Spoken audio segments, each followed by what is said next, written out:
Welcome to the podcast for the MSS Business Transformation Institute. I'm actually on the road in Fort Collins, Colorado, a bastion of great things to do every day and every night. And I love this place. It's got mountains, it's got restaurants, and it's got Mark Dorsett, VP of Global Business at Prosci. We're going to get into what Prosci means. As such, you're responsible for the global business strategy, the results through direct business, through establishing strategic partnerships. Essentially, you're a global guy. Yeah, correct, Dave. Global business development guy.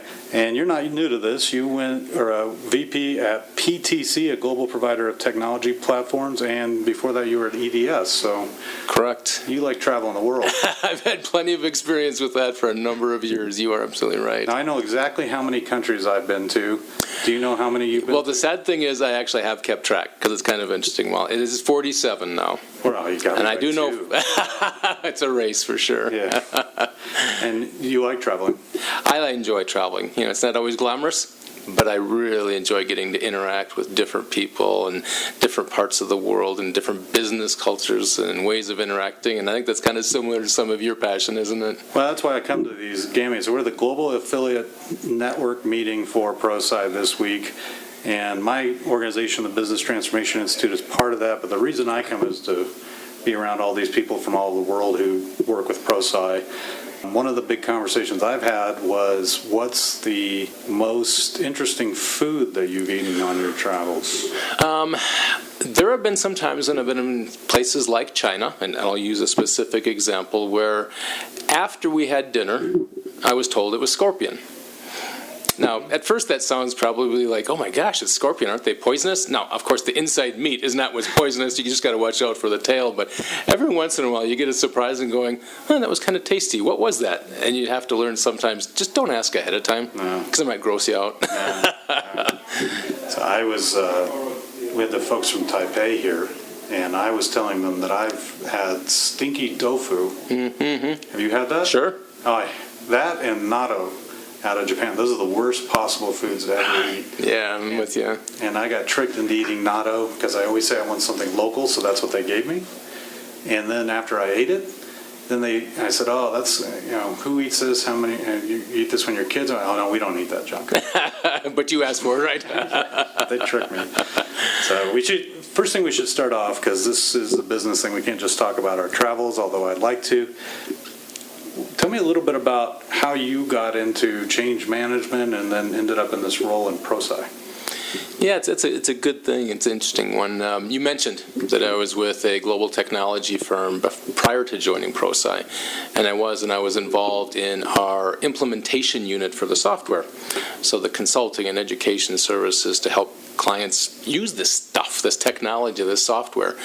And what I was really starting to find is that, while we as an organization have a lot of technical hurdles sometimes to overcome, there's data conversion, there's server balancing, and all these technical things, ultimately the biggest obstacle of the customer getting the value that they were after was how people used it. Mm-hmm. Did they use it? Did they use it effectively? Were they following best practices and so on? And as I went further in my career, I got less and less focused on the technology, and you can never ignore it, but on how do we put together these best practices, both in terms of the use, but then, kind of had a bit of an epiphany along the way that went, yeah, it's not just telling them the best practices, it's helping them to be prepared to say, why would we look at it this way, and why should we maybe either adapt to the best practice of the software because we'll get better results, or ask the provider to adapt a bit to our case.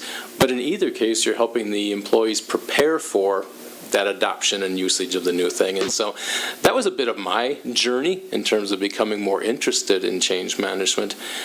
As I was going down that journey, Prosci, the company, was really starting to look at how do we expand across the globe.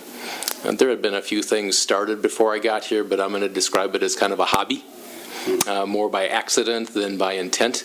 And there was a new president that started a little over a year before I came on board, and she said, you know what? there really is a good opportunity here, a good opportunity to help clients and a good opportunity for us to expand our business. And so we're looking for somebody that has dealt with this in the past, that's done a lot of global business, that's done a lot of work with establishing a partner network and so on. And so that's when these two areas collided.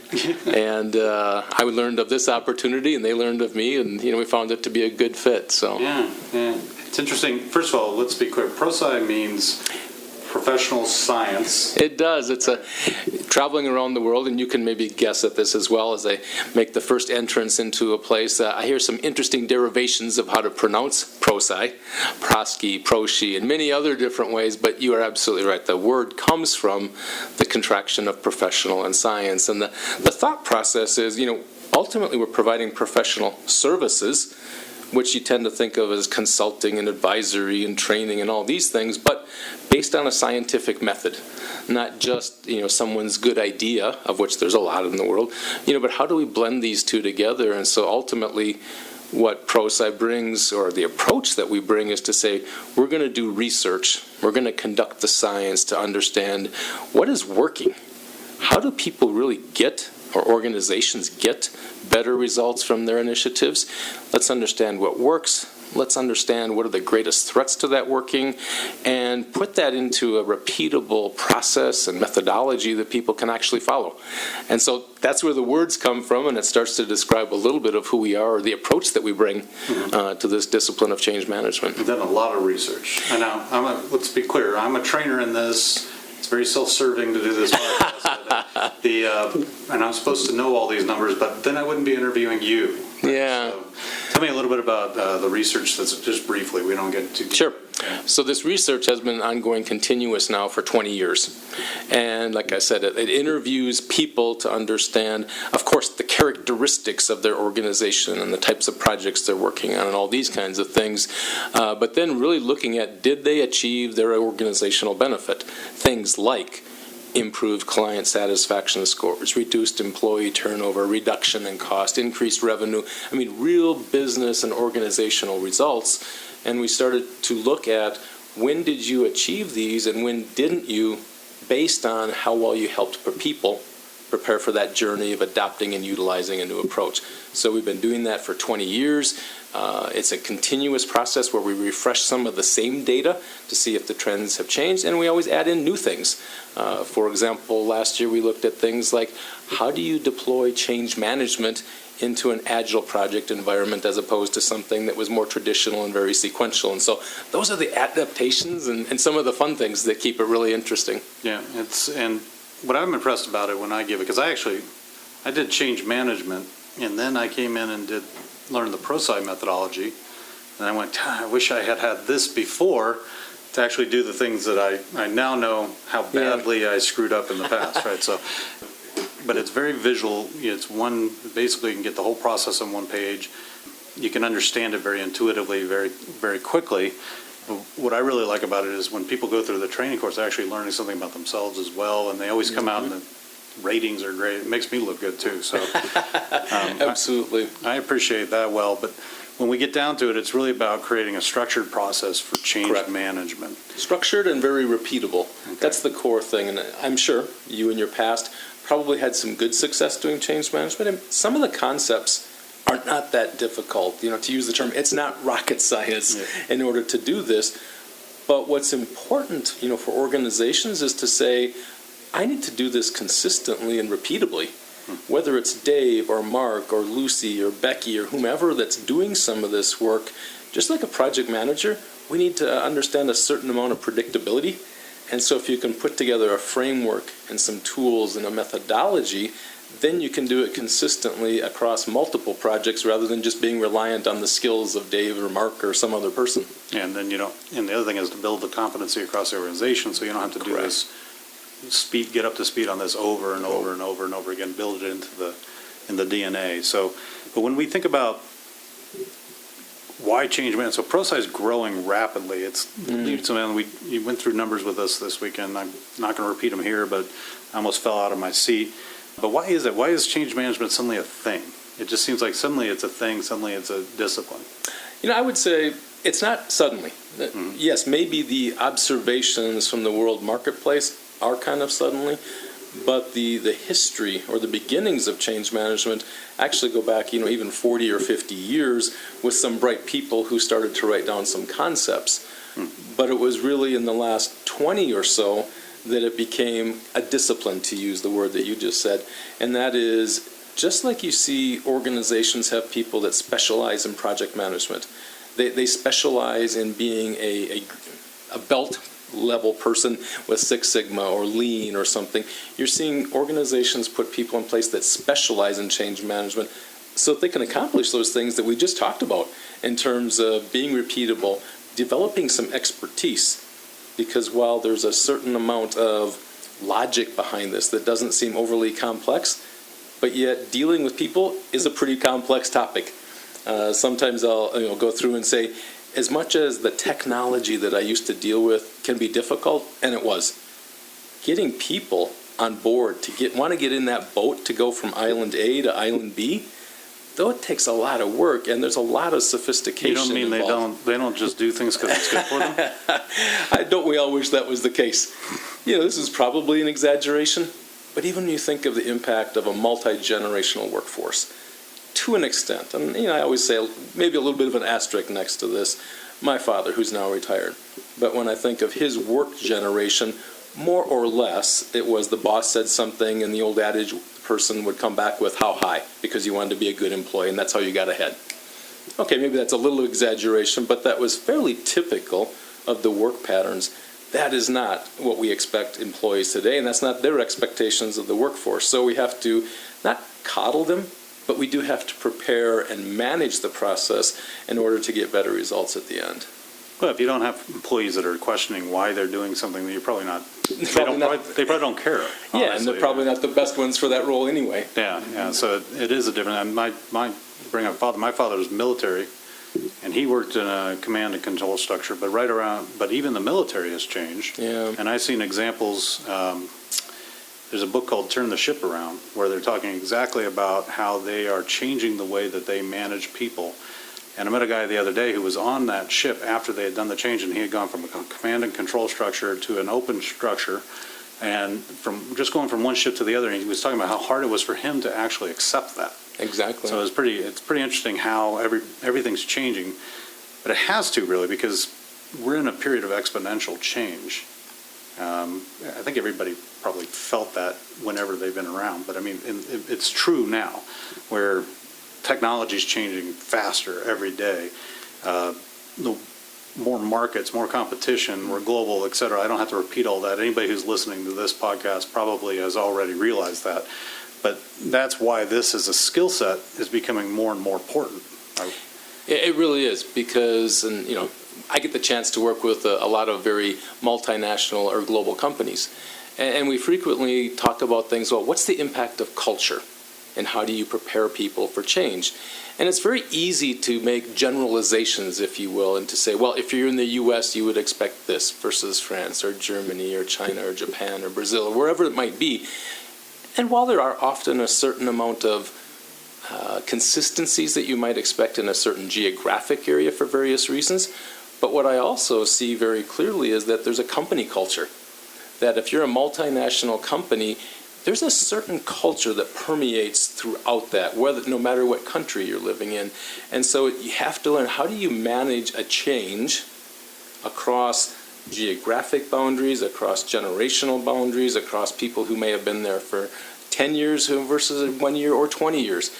And helping those people in that journey to accept a new way of working is multifaceted. And how some people may either want to admittedly and willingly want to get on that boat, or the defenses or the resistance, as we sometimes call it, may come up in very different ways based on all those factors. And that doesn't mean we can't systematically and predictably work through it, but it does mean we have to be attuned to it. And it does take a specialist, kind of to the point of where did this discipline come up? It's still, sometimes we have a joke, and I'll get the chance to speak into some large audiences now and then. And one of them that comes to mind is I was speaking to a large group in India not too long ago, and I just shared the comment, how many of you in your organization see an email on Monday, to go to training on Tuesday for something that's going to be implemented on Wednesday. And everybody laughs and they raise their hand. And the sad thing is, when that occurs, we very, very rarely get the results that we expected, because everybody's going, I don't like this. I have no idea why it's occurring. Why would I want to do something different when I thought maybe I liked the way it was, maybe I didn't, but I certainly don't know why I'm going to get on board with this one. Yeah, and that's funny because it's the same in every culture in terms of the resistance possibility. And let's be clear, when we talk about resistance, we're not talking about something that needs to be oppressed or suppressed. Yeah. Something that needs to be understood and managed, yeah. Yeah, and change management is not about manipulation, Yeah. but it is about understanding what motivates certain people, or each of us as individuals, to want to get on board. And, coming back to this research topic here for a second, one of the things that has been very, very consistent in the research report is, why do people resist? And the number one reason is they don't understand why. Yeah, they don't know what the change is about. It's just thrown at them. And you had said something very interesting to me, especially working internationally. One, there's the culture of the country that you're working in and what's the work culture of that country. Then there's the work culture of the organization that you're in. One of the lessons I learned working internationally is, don't assume that it's the culture of the country. It might act, or the company, it may actually just be that person. When we talk about change management, especially from the Prosci perspective, change is individual. I think that's a key message that we always want to get across, yeah? it is, and that's probably one of the bigger mistakes that organizations make when they're planning for something. And so let's use hypothetically implementing a new CRM system or putting one in for the first time. Most organizations will go through the effort and say, okay, this is how finance is impacted, this is how sales team is impacted, and customer service, and so on, and start to generalize it and go, okay, this is the type of technical training that each of these need, et cetera, et cetera. But what we often forget is each of those people that are in those organizations, and we sometimes say, it's Andy, it's Becky, it's Charlie, it's David, it's whomever their names are, it's about whether or not each of them choose to participate. That is the cumulative effect of whether or not we're going to be successful. So let's say, for example, you and I are both a part of a team, Yep. and you say, what, I don't like this new way of working. I'm going to continue to use my spreadsheet because that helps me be so much more efficient and effective. And that may be true, but you're not, let's say, acknowledging the fact that there's greater organizational benefit from the bigger picture. So if you choose not to use it, and I choose not to use it, and all of a sudden a fourth of the people, we're nowhere close to getting the organizational benefit that we expected. And that's why ultimately it does become not just an organizational description that said finance is impacted this way, but it's each individual that we have to help through that journey. And the reason that people may not be adopting something, they're so varied, sometimes they're completely unpredictable and not necessarily rational. True, we're complex human beings. The other thing that kind of comes to mind is we need to look at how people are impacted. And sometimes we put this into like 10 different factors. Let me share a couple of them. So we typically do come up with the things like, okay, the process is changing. Maybe the system is changing. We can see those fairly quickly. But we forget the fact that what if that person's job role is changing? What if they used to be an internal support person and now we expect them to deal with customers? Have we equipped them with the right customer-facing skills? What if their job code is changing and there's different expectations and there's different compensation policies? What if they get a new manager? What if they're having to relocate to a new facility? And we can look at this from a multifaceted perspective, and sometimes we ignore all the different impacts and why a person may go, okay, I used to have a 20-minute drive to work. You're now asking me to have a 40-minute drive to work. I'm not so keen on this change. Help me understand why I should get on board. That doesn't mean the actual change itself is any easier, but acknowledging that up front and then helping the person through it is a big part of getting this success. Yeah. Now, one thing that you emphasize, and Prosci emphasizes, and I think anybody who studies change management understands, is the importance of the leadership, and we'll call it sponsorship here, the people who are actually driving the change. Yeah. The research says something very interesting about that. The research says that the number one success factor of actually getting those organizational benefits is successful sponsorship. Now, what does that mean? That sounds very broad Does it mean that the person writes the big enough check and authorizes a big enough budget and resources? Well, yeah, that's part of it. We call that, executive decisions. Did you put the right mechanism in place for this to potentially be successful?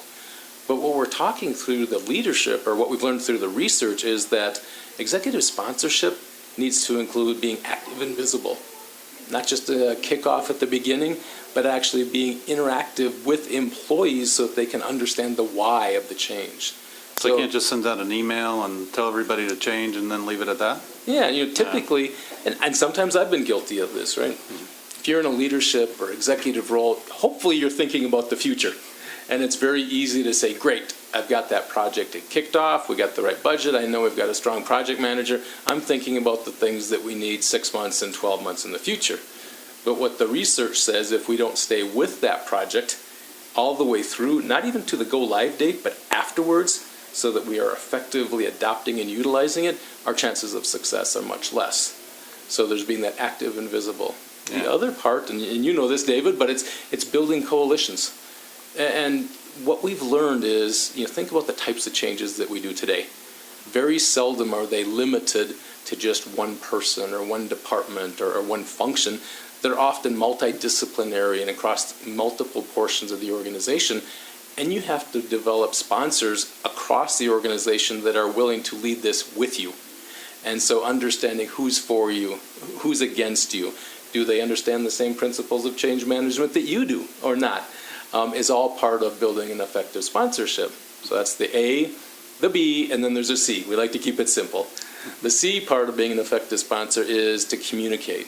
Now, once again, it's not that email that you said, but what we've learned is the more direct, the more personalized, the more one-on-one, the more, let's say, face-to-face, which is very challenging in today's world, but the more we do that, the greater the chances of success. The interesting thing from the research, once again, is over 50% of the leaders, of the people that sponsor the initiatives, don't understand those success criteria. And so if we can help them to better equip them to do it, once again, it's not that difficult once you understand the concepts, but if you don't understand what that really means, the chances of you being successful really go down. Well, I can say from personal experience that if I had looked at this when I did it before I got to Prosci, that I now look in retrospect and say, how was I communicating? Now I understand that, but I also look at people that I work with, and I try and get this across, and it's really not, it sounds very simple, but it's not really easy to actually do, because you just want to, especially if you're introverted, for one thing, you just want to sit in your office, you want to send out an email and just have people do things that you ask them to do. You don't mind getting on the stage once a year and saying, here's our plan, go get it, and then sit back and watch it happen. And that's what you hope to do sometimes as the person who's heading up the organization. But that's not leading. You're not leading unless you're leading change. And so this is a key skill to build up. And I've seen many, many organizations now. In fact, we were listening even to a government agency update here recently where they were giving a case study.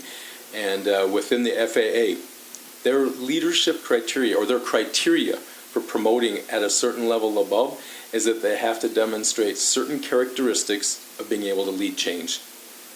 That is a big difference from where we were at a number of years ago. Let's be clear on this. This is the federal government who is actually starting to realize this is an important task. That blows me away. Just it does, doesn't it? Yeah. Because we, stereotype in terms of the government being slow and bureaucratic and not in tune with how the rest of the world works or with business. But this particular group is taking a very enlightened view on what it takes for their organization to be effective here in the 21st century and going forward. Yeah, and we did listen to that case, and I was fascinated by that case because it gets into a lot of other things that I really like, but the main focus was this idea of transformational leadership. And at BTI, shameless plug for our own group, we talk a lot about what's the difference between transactional leadership, situational leadership, and transformational leadership, or what we're starting to call responsive leadership. But all in all, transformational and all that is the same, and really it's a different set of traits that people must have in order to succeed, and especially the more complex the organization, than they needed in the past. But it's really hard to get people to even realize that, because the real interesting thing about that is if you need transformational leadership skills, and people tell you, you're often not the person who's going to be have enough self-analytical skills to actually realize that you need it. But if you don't have it, if you can't see that, then, you know, how do we get over that hump sometimes? I think Prosci's sponsorship program, the different programs they have for leaders, that's become a key tool set for me to actually get people to realize that. Yeah, and we're seeing that more and more, not only here in North America, but across the globe, where organizations are saying, okay, in order for us to survive and to be effective and to be the industry leader that we need to be, we need to have this ability to change be a core competency across the organization. And so, yes, we do have different expectations of our senior leaders than we do a first or second line manager and project team members and so on. But it's having that capability, that understanding of what it takes to be a part of change, permeate the entire organization. It can be the DNA, if you will, such that it's going back a number of years ago. Many organizations would say, here's the core competencies that are a part of every job code, as well as maybe the 3 or 4 that are part of an organization. What I'm seeing is that in many cases, people are saying the ability to lead change and accept change is one of those core competencies that they expect of everybody, maybe in a different facet, depending on your role, but it has to be something that everybody needs to be a part of, because as you said earlier, it surrounds us. You know, we can't pretend we live in a shell. It's not going to happen. And so the better that we can plan for these changes, understand what people are going through, and be a part of it, the more likely we are to be effective. And what I love about the Prosci method is it emphasizes that every role is important in this. It doesn't matter whether you're a manager, whether you're the sponsor, whatever, you have an important role in this, and you have different parts of it. So I love that. Let's talk global for a minute. So we're in the Global Affiliate Network program. That's the meeting we're here for today. If there's noise in the background, that's because there's a lot of people running around here right now. First of all, what is the Global Affiliate Network program that you run? And how is that different than just being somebody who can actually deliver Prosci training? Yeah, really good question, David. So what we learned, or what we decided a long time ago, is that if we're going to help organizations adopt this mentality, this having ability to have their own capacity for leading change, we have to be where they are.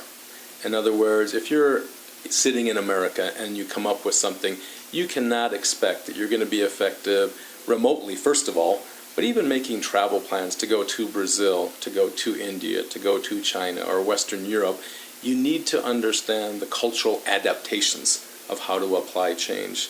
And so we've learned there are some predictable steps and phases that are ubiquitous, that no matter who you are, what age, what generation, what culture you live in, there are certain steps you go through that are very repeatable. But because of where you're at, both the language, the cultural historic components, etc., how you apply it needs to be adapted for that environment. So for example, and this is a little bit of a stereotype, but in Asia, in general, it is still a bit more hierarchical than it is in Western Europe or North America. Well, how you implement a change with that kind of communication structure, that kind of authority structure, needs to be adapted to be able to do that. And so what we made an early decision on is to say, if we're going to truly help clients be successful in markets across the globe, we need to have a presence that's based in that market, to have local relationships, to understand the norms, to understand the government impacts and ways of doing things. And so we began the process of expanding globally by putting partners in place to represent us. In many cases, that's a geographic representation. Some cases, it's more of an industry or a specific niche market, kind of like yourselves, in terms of what's the best way to reach clients, but more importantly, help them get to their definition of success. And so, yeah, we're now in a little over 50 countries, different types of partners. Some of them are industry-based, and it's a pretty exciting time to think of the ability to reach clients kind of no matter where they are, with a local resource that understands their unique characteristics. Yeah. And taking that Asia one a little bit long, because you say, yes, there's a hierarchical structure. That'll vary based on country in Asia. Absolutely. And what is hierarchical will actually have a different definition depending on that in Asia. How they move information through the organization, like in Japan and the consensus building, will change depending on what country. So the more local you can get, the more direct you can get in that. Now, I have to ask you one question, because this applied to me too. When you travel to other countries in Asia or Europe, do they make fun of your boots? Do they make fun of my boots? It often spurs a conversation, and I don't mind being the odd guy out. But it is kind of interesting. Yeah, and I know you can say that because you like to wear boots yourself. Yeah, So- yeah. So when I go to Singapore, they're like, why are you wearing boots in Singapore? Anyway, I had a boss who actually made fun of me for that, because I had her in New York as a boss, and then I moved to Asia, and then she also moved to Asia, and I would show up, and she said, you're still wearing those boots. I can't believe it. Anyway, we'll get off on that. And you've done a lot of karaoke, I think, probably. More than I care to admit, maybe. Do you have any specific examples where you've seen something applied differently in another country than it might have been applied in the U.S. or Western country? Yeah, definitely. One of the things that comes to mind was some work that we're actually doing with a company in Eastern Europe. And so Eastern Europe is kind of at one of those interesting stages in their journey as well, in terms of many of them coming from the former Soviet bloc, now becoming independent, trying to be out on their own, be effective in the global marketplace or the Western marketplace, etc. And so I remember working with this organization that was trying to become, I'm going to use the word almost in air quotes, be more innovative. In other words, they came from a very structured process where they were told what to do, what to produce, and so on. And they recognized that if they were going to grow, not only to survive, but to grow, they were going to have to make some changes to their, I'm going to use the word again, almost in air quotes, culture, so that people would feel the freedom to take risks.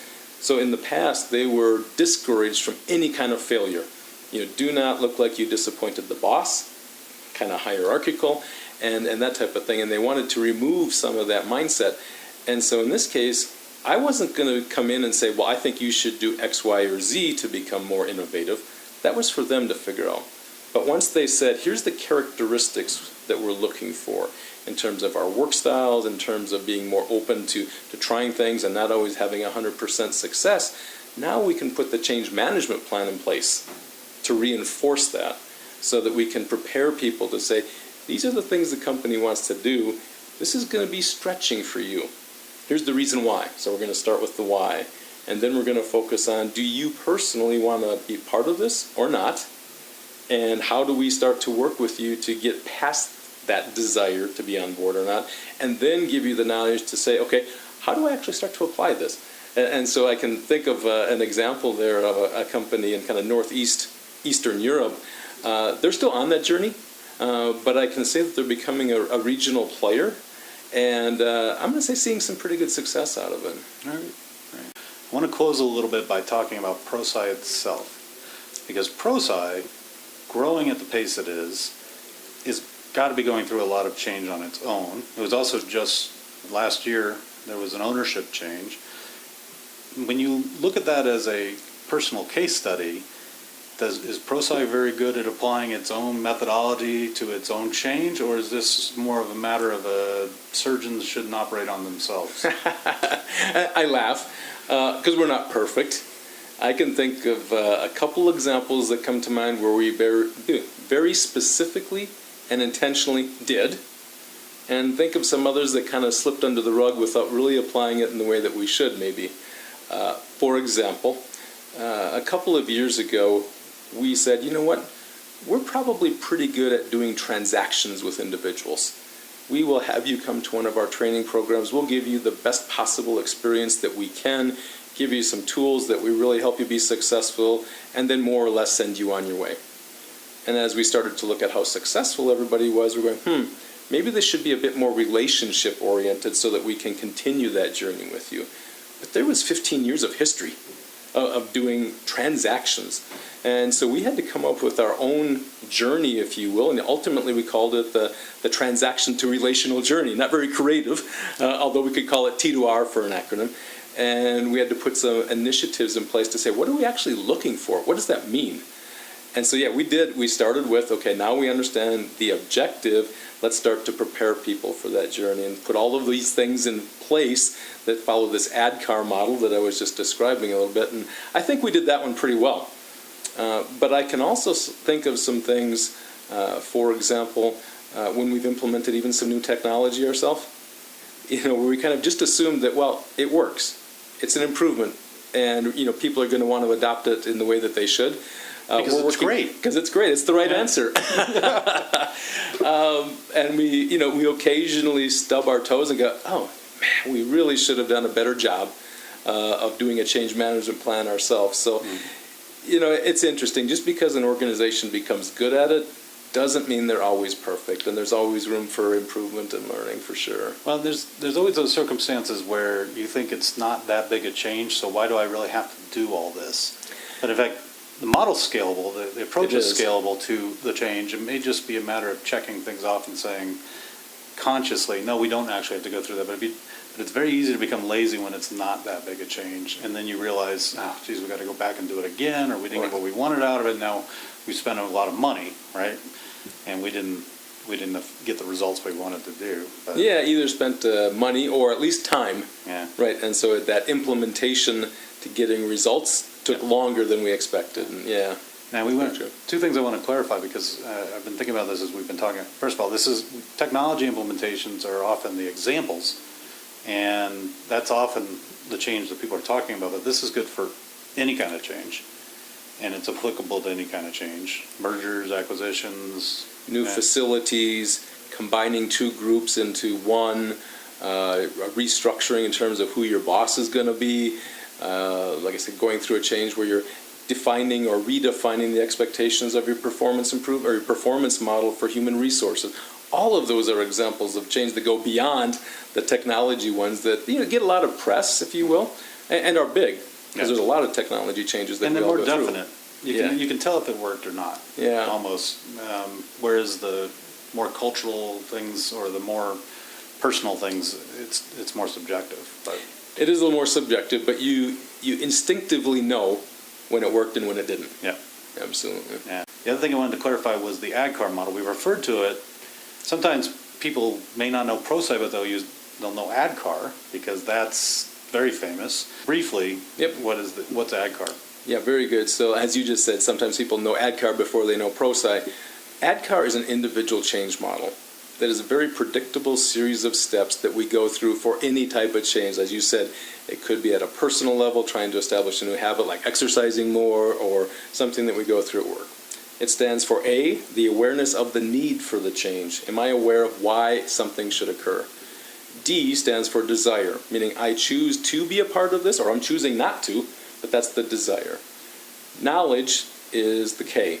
And frequently we think of, that's the first step. We're going to send people to training of some sort or another, but it's really not the first thing we should consider. A, the fourth part, is ability. Are we giving people the ability to actually be successful? The right environment, the right coaching and support, the right time to pick up something. So there's the A. And then one that people frequently forget, R, reinforcement. And I'm guilty of this going back to my past. We were talking about my technology background. And when we think of the projects in my early years, we knew two dates. We knew the date the project started, and we knew the date of the go live. And that's when we would have the pizza party and everybody get together and celebrate all the hard work. But in many cases, and here's an analogy I've been using lately to kind of go to a physics for anyone who's in an engineering background. It's kind of like potential energy versus kinetic energy. So from a just project, jumped way over my head. That's okay. Go ahead. But from a physics perspective, the potential energy is when something's at rest. And think of a rock on top of a hill.